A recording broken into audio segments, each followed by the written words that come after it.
ଆଜିର ଗପର ନାଁ ଗାଦୁଡୁ ବୁଢ଼ା। ପାହାଡ଼ ତଳି ଏକ ଗାଁ ମୁଣ୍ଡରେ ଥାଏ ଗୋଟିଏ ବୁଢ଼ା। ନାଁ ତା'ର ଗାଦୁଡୁ। ପୁଅ ନାହିଁ କି ଝିଅ ନାହିଁ।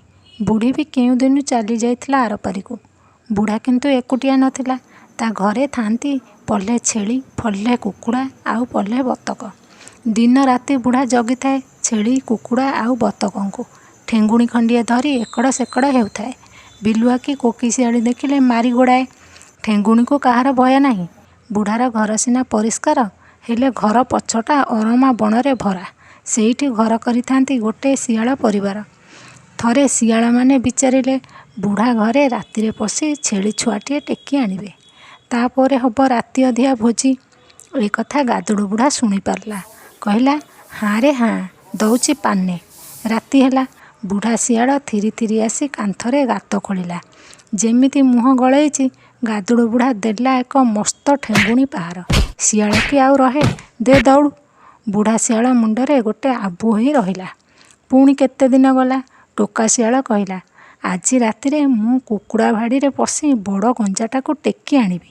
ରାତି ଅଧିଆ ଭୋଜି ହେବ। ନିଶ୍ଚେ ନିଶ୍ଚେ ନିଶ୍ଚେ। ବୁଢ଼ା ଏକଥା ଶୁଣିପାରିଲା।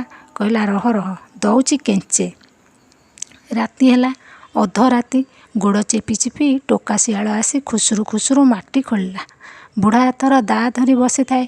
ଟୋକା ଯେମିତି ମୁହଁ ଗଳେଇଛି, ଦେଲା ଗୋଟେ ଚୋଟ। ଫାଳେ କାନ ସେଇଠି ଛିଡ଼ି ପଡ଼ିଲା। କେଁ କେଁ ହେଇ ଟୋକା ଧାଇଁଲା ଅରମା ଆଡ଼େ। ଆହୁରି କେତେ ଦିନ ଗଲା।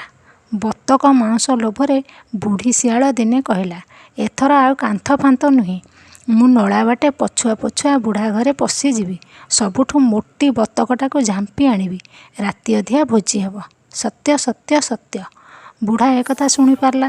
କହିଲା, ହଉ ହଉ, ତମର ଦିନେକୁ ମୋର ଦିନେ। ରାତି ହେଲା। ନିଶା ଗରଜିଲା। ବୁଢ଼ୀ ଶିଆଳ ପଛୁଆ ପଛୁଆ ପଶିଲା ନଳା ଭିତରେ। ବୁଢ଼ା ତ ଅନେଇ ବସିଥାଏ। ଯେମିତି ଲାଞ୍ଜ ଦିଶିଛି, କୁରାଢ଼ିରେ ପକେଇଲା ଚୋଟେ। ଅଧା ଲାଞ୍ଜ ଛିଡ଼ିକି ଯାଇ ଅଗଣାରେ ପଡ଼ିଲା। ପ୍ରାଣ ବିକଳରେ ରକେଟ ଭଳିଆ ବୁଢ଼ୀ ଶିଆଳ କୁଆଡ଼େ ଗଲା ଯେ ଗଲା। କେହି ତା'ର ଟେର ପାଇଲେନି। ସକାଳ ପାଇଲାରୁ ଗାଦୁଡୁ ବୁଢ଼ା କଟୁରୀ ଧରି ଅରମା ବଣ ସଫା କରିଦେଲା। ସେତେବେଳକୁ ଶିଆଳ ପରିବାର ଧାଇଁ ଧାଇଁ ପାହାଡ଼ ଆରପଟେ। ଏହି ଗପରୁ ଆମେ ଏଇଆ ଶିଖିଲେ ଯେ ସବୁବେଳେ ଘରର ଚାରିପଟ ସଫାସୁତରା ରଖିବା। दोस्तों, अगर आपको हमारा ये वीडियो पसंद आया तो प्लीज हमारे चैनल को लाइक, कमेंट एंड सब्सक्राइब करना मत भूलिएगा। गलती से मिस्टेक हो गई, ये रहा। दोस्तों, हमारे YouTube पेज पे बेल आइकॉन को प्रेस करना मत भूलिएगा।